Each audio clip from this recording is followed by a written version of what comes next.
How are you all? Welcome back to my channel. My name is Navneet Kaur and as you know कि हमारी 100 most expected MCQ series चल रही है for NTA-UGC net exam 2020 paper 2 commerce के लिए. So guys I have come up with this series जिसमें मैं आपसे 100 मोस्ट एक्सपेक्टेड क्वेश्चंस डिस्कस करूंगी आपके पेपर 2 कॉमर्स के. And all this questions are totally based on actual paper pattern. Yes, बिल्कुल जैसे रियल एग्जाम में क्वेश्चंस आते हैं बिल्कुल वैसे ही क्वेश्चंस आपको इस सीरीज़ में देखने को मिलेंगे. So this video is part 10 of this particular series, means last part. So हम हर वीडियो में 10 क्वेश्चंस को डिस्कस करते हुए आए हैं. So in this particular video also we are going to discuss the last 10 questions of our 100 most expected MCQs series. Fine guys. So guys, ये questions आपके लिए बहुत यूज़फुल होंगे अगर आप इन्हें एग्ज़ाम से पहले प्रैक्टिस करते हैं, बिकॉज एग्ज़ाम से पहले अगर आप actual paper pattern based questions को प्रैक्टिस करेंगे तो इससे आपकी प्रिपरेशन और भी ज़्यादा अच्छी हो जाएगी as well as you will get exam ready, right. So future में ऐसे ही informative as well as useful videos के लिए related to UGC net exam you can definitely subscribe to my channel as well as अगर आपको मेरी series अच्छी लगती है, यूज़फुल लगती है, then don't forget to share it with your friends. So without any further delay, let's get started. So question number 91, which one of the following is not a function of IDBI? So you are given 4 options here and you have to identify which one of these is not a function of IDBI. So IDBI is Industrial Development Bank of India. So this question is from the unit 7, that is banking and financial institutions, right. So guys हम questions को simply discuss करते हुए चल रहे हैं. आप अपने आप को असेस करने के लिए फर्स्ट ऑफ ऑल खुद से ट्राई करना क्वेश्चंस को सॉल्व करने की. वीडियो को पॉज करके खुद से ट्राई करना कि क्वेश्चंस आप कैसे सॉल्व कर सकते हैं, ठीक है. उसके बाद यहाँ पर आप सॉल्यूशंस देखना. सो गाइज IDBI का टॉपिक काफ़ी ज़्यादा इंपॉर्टेंट है एंड जितने भी डेवलपमेंट फाइनेंशियल इंस्टीट्यूशंस हैं सारे ही बहुत इंपॉर्टेंट है एग्जाम पॉइंट ऑफ व्यू से. किसी भी एक इंस्टीट्यूशन के ऊपर क्वेश्चन एग्जाम में देखने को मिल ही जाता है, काफ़ी इम्पॉर्टेंट टॉपिक बनता है यहाँ से. सो इस पर्टिकुलर क्वेश्चन में आपसे पूछा गया है कि IDBI का फंक्शन इनमें से कौन सा नहीं है. सो लेट अस सी क्या क्या हमें पॉइंट्स गिवन है. First, to provide refinance to financial institutions granting medium and long term loans to industries. So ये IDBI का फंक्शन होता है जहाँ पर वो उन फाइनेंशियल इंस्टीट्यूशंस को फाइनेंस प्रोवाइड करवाता है जो medium and long term loans industries को देते हैं. सो बेसिकली इंडस्ट्रियल डेवलपमेंट के लिए IDBI को फॉर्म किया गया था, ठीक है. So second is to act as an apex institution and to coordinate the activities of other institutions providing long term finance to industries.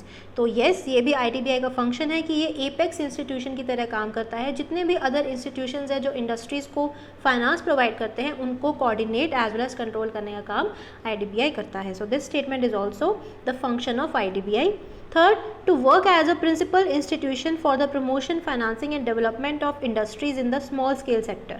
So this is not a function of IDBI because IDBI small scale sector की industries को coordinate करने का, उन्हें funds provide करवाने का या उनकी promotional as well as developmental activities का में हेल्प करने का काम नहीं करता. ये काम कौन करता है? SIDBI, ठीक है, small industries development bank of India. तो स्मॉल स्केल सेक्टर के लिए SIDBI को डेवलप या फॉर्म किया गया था. So third statement is not a function of IDBI. Fourth statement भी देख लेते हैं. To provide technical and administrative assistance for promotion, management और growth of industry. So yes, this is also a function of IDBI. So we have the correct option here is option number 3. Fine. Now next question is given below are two statements, statement 1 and statement 2. So yes, आपको exam में ऐसे ही questions देखने को मिल सकते हैं जहाँ पर आपको 2 स्टेटमेंट्स गिवन होंगी. आपको आइडेंटिफाई करना होगा इनमें से करेक्ट और इनकरेक्ट कौन सी है एंड आफ्टर दैट आपको यहाँ से करेक्ट ऑप्शन चूज़ करना होगा. फाइन. सो लेट अस सी यहाँ पर हमें क्या स्टेटमेंट्स गिवन है. Statement 1, relationship marketing emphasises majorly on customer acquisition and one time sales. And statement 2 is through test marketing, a marketer may ascertain the satisfaction level of customers even before the actual launch of the product. So this question is from unit 8, that is marketing management, ठीक है. So statement 1 में कह रहे हैं कि relationship marketing किसके ऊपर focus करता है? कस्टमर एक्विजिशन के ऊपर as well as one time sales के ऊपर. So this statement is not correct, it is incorrect because relationship marketing सिर्फ कस्टमर एक्विजिशन पे फोकस नहीं करता बल्कि कस्टमर्स के साथ लॉन्ग टर्म रिलेशंस बिल्ड करने के ऊपर फोकस करता है, ठीक है. सो फर्स्ट स्टेटमेंट इनकरेक्ट है. Second is through test marketing a marketer में ascertain the satisfaction level of customers even before the actual launch of the product. So test marketing में एक मार्केटर जो है उसे पता लग जाता है कि उसके कस्टमर्स उसके प्रोडक्ट से कितने ज़्यादा सेटिस्फाइड हैं प्रोडक्ट को लॉन्च करने से पहले। तो this statement is correct because test marketing जो है वो प्रोडक्ट के लॉन्च से पहले कंडक्ट की जाती है, जहाँ पर एक मार्केटर टेस्ट करता है कि क्या उसका जो प्रपोज्ड प्रोडक्ट है वो सही से कस्टमर्स को पसंद आएगा या नहीं आएगा। उसको टेस्ट करने के लिए test marketing is conducted. So that is why statement 2 is correct. So we have the correct option here is option number 2, that is statement 1 is incorrect but statement 2 is correct. So option number 2 is correct. Fine. Now next question is implementation of new procedures and technologies intended to realign an organization with the changing demands of its business environment or to capitalize on business opportunities is called human resource management, organizational change, organizational development or human resource development. So this question is from unit 6, that is business management and HRM. ठीक है, वहाँ से आपका ये question है, आपसे पूछा गया है कि आपको स्टेटमेंट गिवन है, आपको आइडेंटिफाई करना है वो स्टेटमेंट किस बारे में है। तो implementation of new procedures and technologies, जब भी हम ऑर्गेनाइजेशन में न्यू प्रोसीजर्स और टेक्नोलॉजीज़ को इम्प्लीमेंट करते हैं किस लिए, ताकि हम उस ऑर्गेनाइजेशन को रीअलाइन कर सके with the changing demands of the environment. Means environment में जो चेंजेस आ रहे हैं उसको देखकर अगर हम ऑर्गेनाइजेशन में चेंजेस लेकर आते हैं उसे क्या कहते हैं, उस प्रोसेस को क्या कहते हैं, it is called as organisational change, right. So organisation के अंदर चेंजेस को लाना to meet the changes in the environment, external environment of the business is called as organizational change. Clear? So correct option here is option number 2. Now next is, which of the following statements are correct regarding RBI? So you are given 4 statements here regarding RBI, that is Reserve Bank of India. You have to identify the correct statements and after that you have to choose a correct option from below.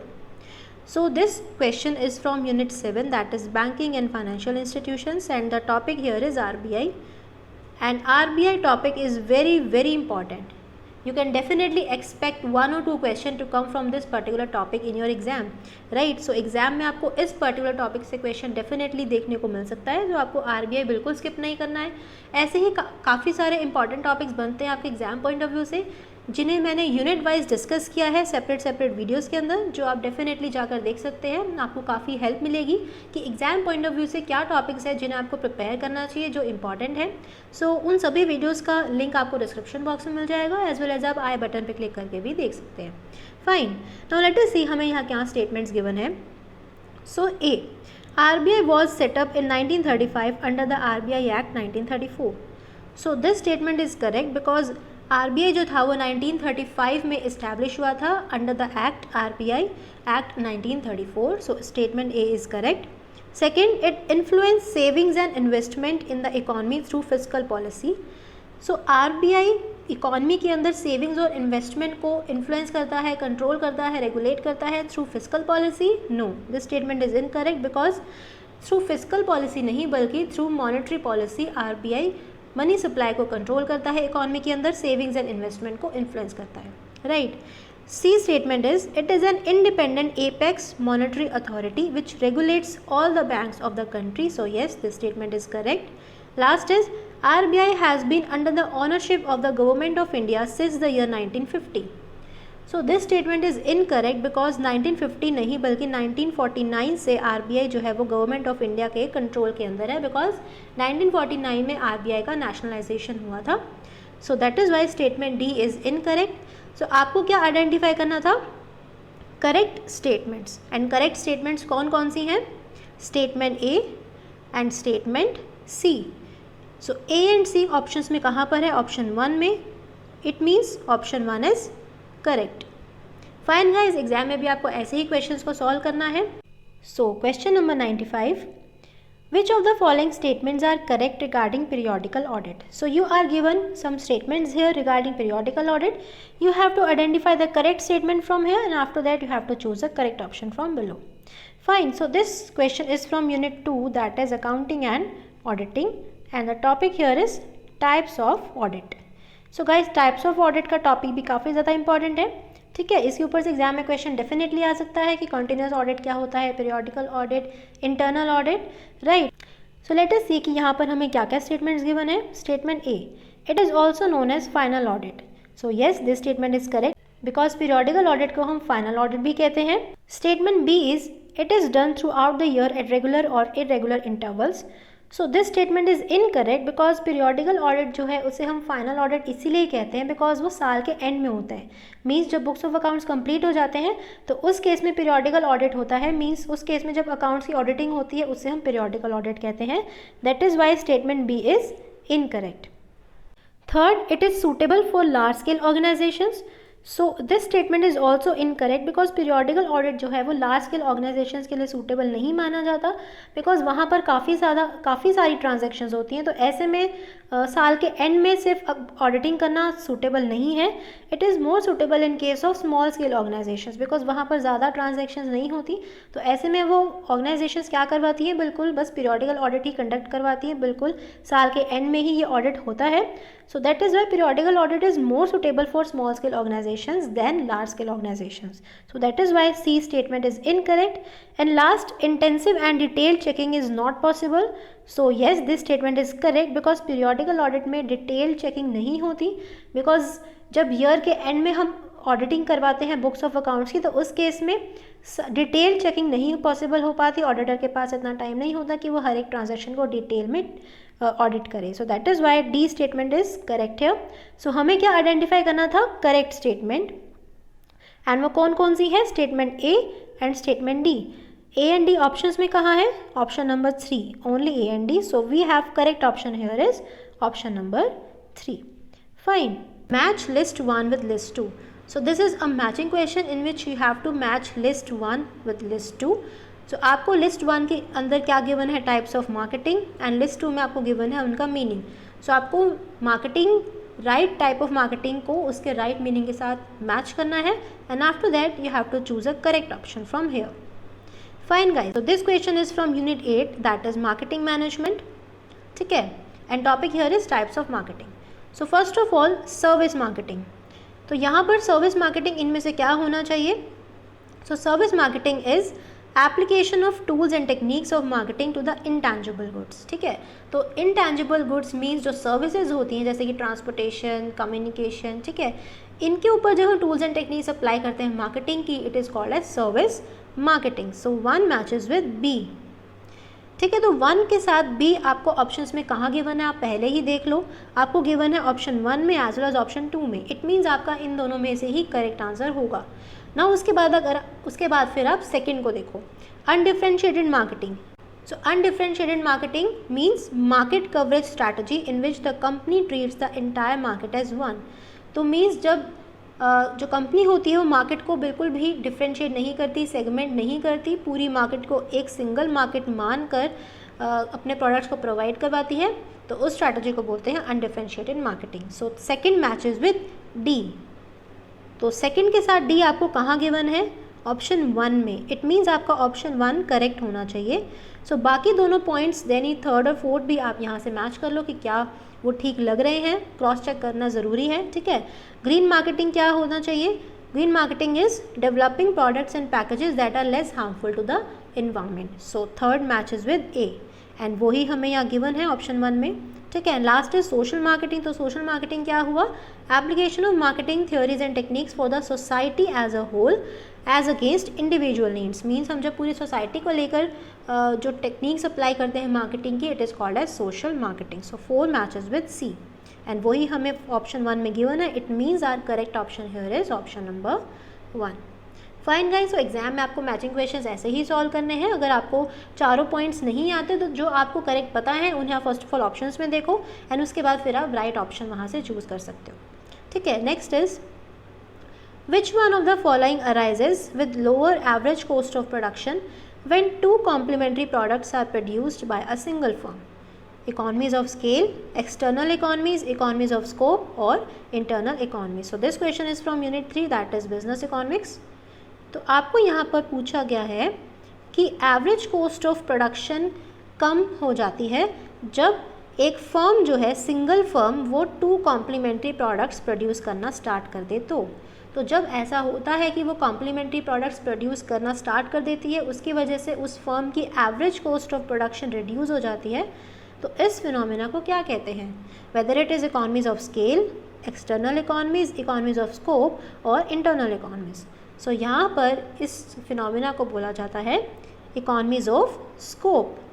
Because जब भी कोई भी company ज़्यादा variety के products बनाना start कर देती है, ऐसे प्रोडक्ट्स जो कॉम्प्लीमेंट्री होते हैं, complementary in the terms of उनका जो मैन्युफैक्चरिंग प्रोसेस होता है वो ऑलमोस्ट सिमिलर होता है, तो ऐसे में कंपनी जो है वो सेम प्रोसेस के जो प्रोडक्ट्स हैं उनका मैन्युफैक्चरिंग जब स्टार्ट कर देती है, तो इससे क्या होता है, इस पर्टिकुलर कंपनी की जो एवरेज कॉस्ट ऑफ प्रोडक्शन है वो रिड्यूस हो जाती है। सो ऐसा जब कंपनी करती है उसे बोलते हैं economies of scope. Economies of scale क्या होता है? जब कंपनी ज़्यादा से ज़्यादा गुड्स प्रोड्यूस करना स्टार्ट कर देती है, जिसकी वजह से पर यूनिट जो है वो कॉस्ट रिड्यूस हो जाती है, उसको कहते हैं इकोनॉमीज ऑफ स्केल।